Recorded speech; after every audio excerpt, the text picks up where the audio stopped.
भारत के केंद्रीय मंत्री, भारतीय जनता पार्टी के नेता श्री रविशंकर प्रसाद जी मौजूद हैं। मैं आदरणीय रवि जी से कहूंगा कि वो आज प्रेस वार्ता को संबोधित करें। आदरणीय रवि जी। मित्रों, आप सबों को नमस्कार। आज एक बहुत महत्वपूर्ण मामले पर ये पार्टी की ओर से प्रेस में कर रहा हूं। डॉक्टर पात्रा भी साथ में हैं।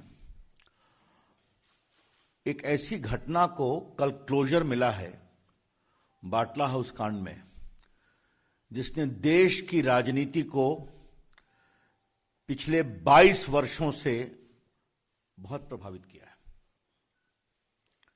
Yesterday's conviction in the Batla House encounter is a triumph of India's judicial process, a validation of the courage shown by the Delhi police officials in containing terrorism, and a closure to the rampant vote bank politics which happened in the last 12 years. और आज मैं आपके सामने वही विस्तार से रखूंगा कि देश की सुरक्षा और आतंकवाद की लड़ाई के मामले में भी किस तरह से कांग्रेस पार्टी और बाकी विपक्षी पार्टियां आतंकवादियों के पक्ष में खड़ी हो गईं और दिल्ली के अंतर्गत एक भीषण आतंकवादी हमला हुआ था, उसमें पूरे पुलिस के हिम्मत को तोड़ने की कोशिश की गई। आपको मालूम है 13 सितंबर 2008 को दिल्ली में सिलसिलेवार धमाके हुए थे। ग्रेटर कैलाश में हुए थे, डिफेंस कॉलोनी में हुए थे, शायद कनॉट प्लेस में हुए थे, कई जगहों पर हुए थे। इसमें 39 लोग मारे गए और 159 घायल हुए। It was a deadly terrorist attack. स्वाभाविक है, भारत की राजधानी दिल्ली है, 30 लोग मारे गए, 159 घायल हुए। जब दिल्ली पुलिस को मालूम हुआ कि इसमें इंडियन मुजाहिदीन के लोगों ने यह काम किया है, उनको तलाश में लगे हुए थे और उनको मालूम हुआ कि जामिया नगर के पास बाटला हाउस में वो छुपे हुए हैं, तो पुलिस प्लेन ड्रेस में वहां कार्रवाई करने गई और 2 आतंकवादी मारे गए, 2 भाग गए और एक बहादुर पुलिस के इंस्पेक्टर, दिल्ली पुलिस के मोहन चंद शर्मा, उनकी गोलियों से मारे गए और 2 पुलिस वाले घायल हुए गंभीर रूप से, बलवंत और राजवीर सिंह। अब कोर्ट ने क्या माना है कल के फैसले में, जिसमें उन्होंने आरिज खान को दोषी पाया है कि भारत की एकता और अखंडता पर हमला था, यह आतंकवाद की घटना थी और लगभग 100 गवाहों की गवाही और इलेक्ट्रॉनिक एविडेंस के आधार पर उन्होंने पूरे इस घटना को सही पाया है। इलेक्ट्रॉनिक एविडेंस में वॉइस सैंपल है, बाकी जो डिजिटल रिकॉर्ड्स होते हैं वो सब है, उसके विस्तार से मैं जाना नहीं चाहूंगा।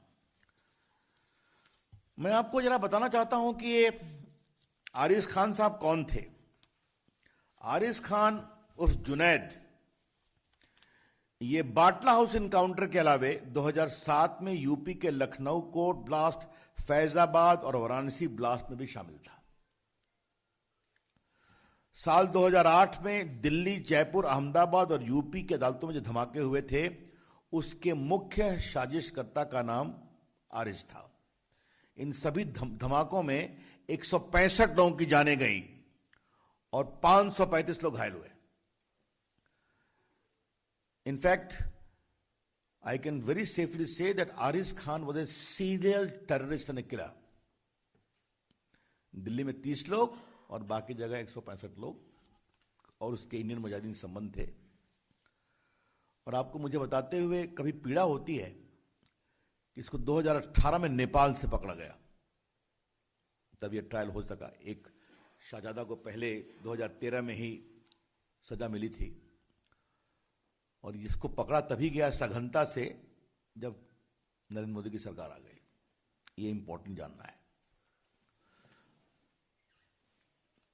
अब हम इसको एक विषय इसलिए कहना जरूरी है कि उस समय मैं राज्यसभा में विपक्ष का उपनेता था अपनी पार्टी का, अरुण जी थे, बाकी लोग थे। मतलब मुझे आपसे कहने में कोई शंका नहीं है कि दिल्ली पुलिस के कई लोगों ने हम लोगों से परोक्ष संपर्क किया कि हमें बचाइए, हमें ही हमलावर बताने की मुहिम चल पड़ी है। हम देश की सुरक्षा के लिए क्या करें? आपने सलमान खुर्शीद का वक्तव्य सुना होगा कि सोनिया गांधी को मालूम हुई इस हमले के बारे में और 2 लोग आतंकवादी मारे गए तो आंखों में आंसू उनके आए थे। ये पब्लिक स्टेटमेंट है, रिकॉर्ड पर है, आज के अखबारों ने कहा है। उस समय पार्टी का मुख्य प्रवक्ता भी था स्वनाम धन दिग्विजय सिंह, तो आजमगढ़ चले गए और उनका एक पब्लिक स्टेटमेंट था कि गोली तो यहां पर लगी है सर के ऊपर, तो हमला कहां से करेंगे। मैंने पूरे इस घटना को एक प्रकार से जबरदस्त संदेह में डालने की कोशिश की गई। There was a conscious, deliberate and consistent attempt to cast serious doubt over the authenticity of this Batla House incident, designed to weaken the morale of the Delhi police and give clear support to terrorists and their design. Why? For pure vote bank politics. सिर्फ vote bank politics के लिए किया जा रहा था। मुझे याद है मैंने दिल्ली के बीजेपी दफ्तर में एक बड़ा प्रेस कॉन्फ्रेंस किया था, उस समय 11 अशोक रोड हुआ करता था। अगर आप लोगों ने पुराने रिकॉर्ड को देखेंगे तो मैंने कहा सोनिया जी मुझे आपसे एक सवाल पूछना है कि आपकी सरकार जिसकी आप चेयरपर्सन हैं वो मोहन चंद शर्मा जी को अशोक चक्र की घोषणा देती है जो 2009 में दिया गया, और आपके महामंत्री जनरल सेक्रेटरी श्रीमान दिग्विजय सिंह आजमगढ़ के जाकर के इस पर सवाल उठा रहे हैं। आपका क्या स्टैंड है? और मैंने 2 दिन लगातार सोनिया जी से सवाल पूछा। वो इतनी एम्बैरेस्ड हुई कि शायद मजबूरी में, देश के दबाव में दिग्विजय सिंह को कुछ क्लैरिफिकेशन देना पड़ा। आपको मैं एक स्टेटमेंट और पढ़ाना चाहता हूं, ये तो बहुत ही जोरदार स्टेटमेंट है। अक्टूबर 17, 2008 या कहिए अक्टूबर 18 होगा, ये एक्सप्रेस न्यूज सर्विस की रिपोर्ट है। मैं इसको खाली 2 लाइन पढ़ूंगा और आप सुने। On Friday, Samajwadi leader Amar Singh and Trinamool Congress chief Mamata Banerjee shared a platform in Jamia Nagar demanding a judicial probe into Batla House encounter. That was a fake encounter, and if I am proved wrong, I will stop practicing politics. I demand a judicial inquiry, Mamata asserted amid cheers from the audience. Mamata Banerjee जी 2013 में शाहजादे को जो accused थे उनको आजीवन कारावास हुआ, और जो मुख्य अभियुक्त थे उनको आज आरिफ खान जुनैद को सजा हो गई। 15 को वो कितनी सजा होगी बताएंगे। ममता जी आपका क्या कहना है? क्योंकि आपने पब्लिक स्टेटमेंट में दिखा रहा हूं कि मैं पॉलिटिक्स छोड़ दूंगी। उनका अक्टूबर 18, 2008 का स्टेटमेंट एक्सप्रेस न्यूज सर्विस का रिकॉर्ड पर है, आप देख लें। सलमान खुर्शीद जी आपको क्या कहना है? अभी आपके आंसू निकल रहे हैं या सोनिया जी के निकल रहे हैं कि नहीं? आरिफ खान की सजा हो गई तो? और दिग्विजय सिंह जी आपको क्या कहना है? यह बहुत ही गंभीर सवाल है। बाटला हाउस कांड को Samajwadi party, BSP, Congress party, left parties, Mamata ji, इन सबों ने नेशनल इशू बनाया था, यूपी के चुनाव में इशू बनाया था। और बाकी ममता जी ने क्या कहा मैंने आपको पढ़ दिया है। क्या मतलब है इसका? क्या वोट के लिए आतंकवाद के खिलाफ लड़ाई को इस तरह से कमजोर किया जाएगा? आपको एक विषय और जानना चाहिए। ह्यूमन राइट कमीशन गए, वहां ह्यूमन राइट ने दिल्ली पुलिस की कार्रवाई को सही पाया। फिर इन लोगों ने दिल्ली हाईकोर्ट में चैलेंज किया, दिल्ली हाईकोर्ट ने भी सही पाया। फिर लोग सुप्रीम कोर्ट भी गए, सुप्रीम कोर्ट ने भी डिसमिस किया। क्या हो रहा था? एक ऐसा आतंकी जो अपने नेटवर्क से 165 लोगों की हत्या में शामिल है, दिल्ली में 30 लोग मारे गए, 100 से अधिक लोग घायल हुए, इसकी कोई इज्जत नहीं है क्या? यह बड़े सवाल। इसलिए हां, अच्छा किया पात्रा जी ने, केजरीवाल जी भी शामिल थे इसमें, मैं भूल ही गया। उनकी आवाज तो सामान्यतः कभी कमजोर नहीं होती ऐसे मामलों में। उन्होंने भी डिमांड किया था कि फेक इनकाउंटर है, और यह सब वोट बैंक पॉलिटिक्स के लिए हो रहा था।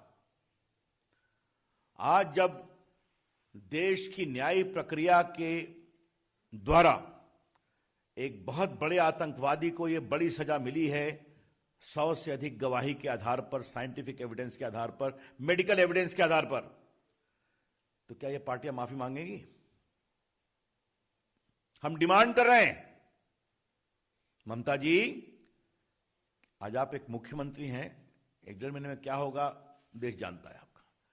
क्या आप माफी मांगेंगी? Sonia Gandhi ji, will you apologise? आपके पार्टी के नेताओं ने क्या क्या कैंपेन नहीं किया था कि आपके आंसू निकल गए थे? क्या आप माफी मांगेंगी? और बाकी चाहे वो सपा हो या बसपा हो, हम उनके बारे में भी कहना चाहेंगे। हां, केजरीवाल जी से ही पूछेंगे कि आपने भी कहा था, क्या देश के ऊपर आतंकवादी मामले में हम एक स्वर में नहीं बोल सकते? क्या यह सच्चाई नहीं है कि देश में आतंकवाद की जहरें बहुत गहरी हैं, सरहद के पार से हैं?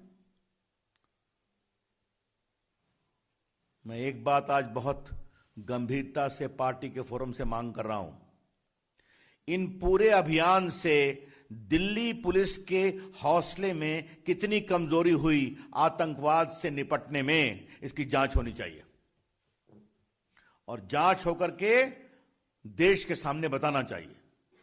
हमको मालूम है उस समय दिल्ली पुलिस कितनी घबराई हुई थी। ऐसा लगा कि दिल्ली पुलिस को एकदम मर्डर के रूप में दिखाने में, फेक इनकाउंटर के रूप में दिखाने में एक कैंपेन चल पड़ा था। हम जानते हैं उस समय हम लोगों ने सदन में उठाया था। The BJP demands today that a proper inquiry be made, that because of this sustained campaign by vested political interest purely for vote bank politics, what was the impact on the morale of Delhi police in the fight against terrorism? कि अगर Delhi police का एक बहादुर inspector Mohan Chand Sharma मारा जाए, जिसको अशोक चक्र मनमोहन सिंह और सोनिया जी की सरकार ने दिया, उनके नेता पूरी दिल्ली पुलिस के खिलाफ हाथ धोकर पड़ गए, इससे बड़े शर्म की बात कोई हो सकती है क्या? इसलिए आज हमें लगा कि जब निर्णय हो गया है कोर्ट का, तो हम ये डिमांड करेंगे कि ये इंक्वायरी होकर देश के सामने उसको बताया जाना चाहिए। और पीड़ा की बात यह है कि एनएचआरसी की inquiry report, Delhi high court का dismissal validating the encounter, supreme court के डिसमिसल के बाद भी यह कार्रवाई चलती रही आज तक। तो ये वोट बैंक क्या होता है, इसकी एक बहुत ही शर्मिंदगी भरा ये प्रकरण था। तो मुझे लगा कि अब लोग पूछते हैं कि आपके समय में उनमें अंतर क्या है? आतंकवादी घटना कभी भी हो गलत है, निर्दोष लोग मारे जाए कभी भी हो गलत है, लेकिन एक अंतर है, वहां मुंबई हुआ, दिल्ली हुआ, बाकी हुआ। हमारे यहां कोशिश होती है तो सेना को और पुलिस को छूट है और वो प्रिएम्प्टिव तरीके से कार्रवाई कर देते हैं। अब उसका डिटेल मुझे बताने की जरूरत नहीं है। और कभी सरहद पर खुराफात करते हैं तो उरी का जवाब भी होता है और बालाकोट भी होता है, ताकि उनके हौसले कमजोर होते हैं। यह है अंतर। People who ask questions as to what is the difference you have been able to make in the Narendra Modi government, the reply is very simple. Terrorism any day is something to be condemned about. The nation needs to speak in one voice. But the difference is, then Mumbai happened, Delhi happened. Today, if they try, the police is given freedom to undertake preemptive strike. And their conspiracy and their cells are contained. And if they do something, then Uri is the response and Balakot is the response to break their complete backbone. That is the basic difference. तो मित्रों, मुझे अपनी ओर से यही महत्वपूर्ण बातें कहनी थी और मैंने इसमें सारी बात फैक्चुअली कही है. कई चीजों को मैं स्वयं सदन में उठाता रहा हूं. तो आज कांग्रेस को जवाब देने का समय है. आज वोट बैंक की सियासत करने वालों के जवाब देने का समय है. आज उनके माफी मांगने का समय है. और आज के दिन दिल्ली पुलिस को किसने कमजोर करने की कोशिश की, उनके हौसले को, उसकी जांच करके उस जांच की रिपोर्ट को देश के सामने लाने की जरूरत है. आज के दिन मैं शहीद मोहनचंद शर्मा के बलिदान पर उनको विनम्र प्रणाम करता हूं. उनके पूरे परिवार के जज्बे को सलाम करता हूं. और जिस दिल्ली पुलिस के जवानों ने बाटला हाउस में संघर्ष किया और बहुत बड़े आतंकवाद से देश को बचाने की कोशिश की, उनके साहस को भी अभिनंदन करता हूं. धन्यवाद. Any questions now? धन्यवाद रवि जी. कोई प्रश्न प्रश्न जी?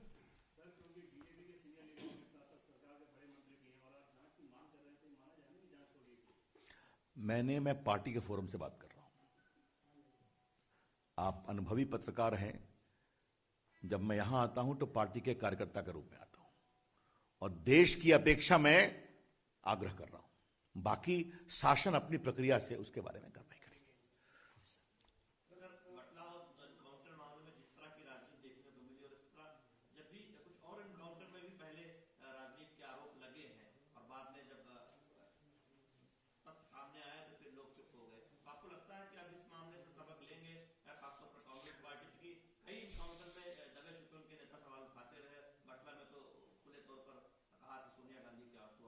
देखिए, मुझे एक ही बात कहनी है. आज के दिन मैं इस विषय को एक बड़ी धार देना चाहता हूं.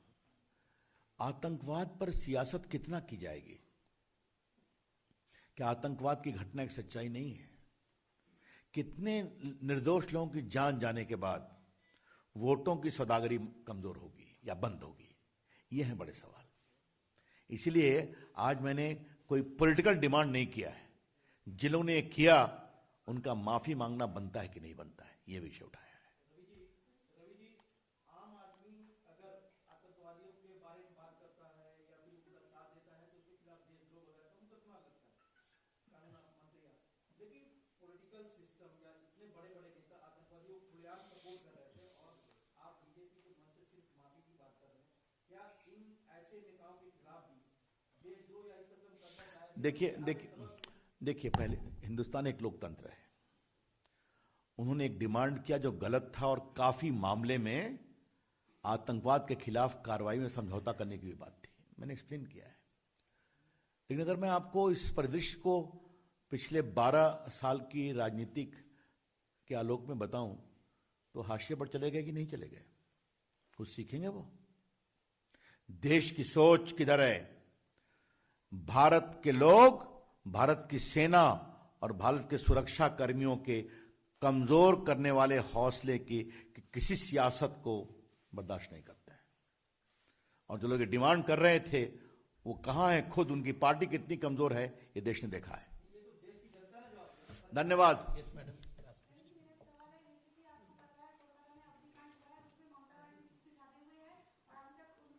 पार्टी के लोग वहां जवाब देंगे, जरूर देंगे. ये आज का विषय एक दूसरा है.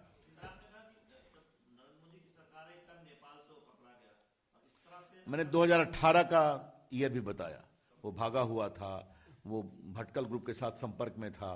कई बार वो संदेश पर भारत में मुजाहिदीन के पूरे संगठन को विस्तार देने के लिए वहां सऊदी अरबिया से वापस आया था. ये सब बातें पुलिस की बातें हैं. लेकिन मैं एक बात अवश्य कहूंगा, उसके खिलाफ सघन अभियान तभी हुआ जब हमारी सरकार आई.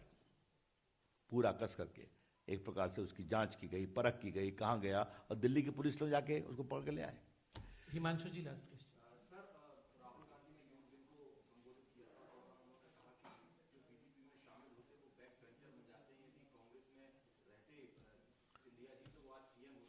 ऐसा है कि देश खुद ही कांग्रेस को बैकबेंच में ले आया है। इससे अधिक और मैं क्या बोलूं। Thank you. धन्यवाद। जरा मैं निकलूंगा, मुझे संसद में जाना है।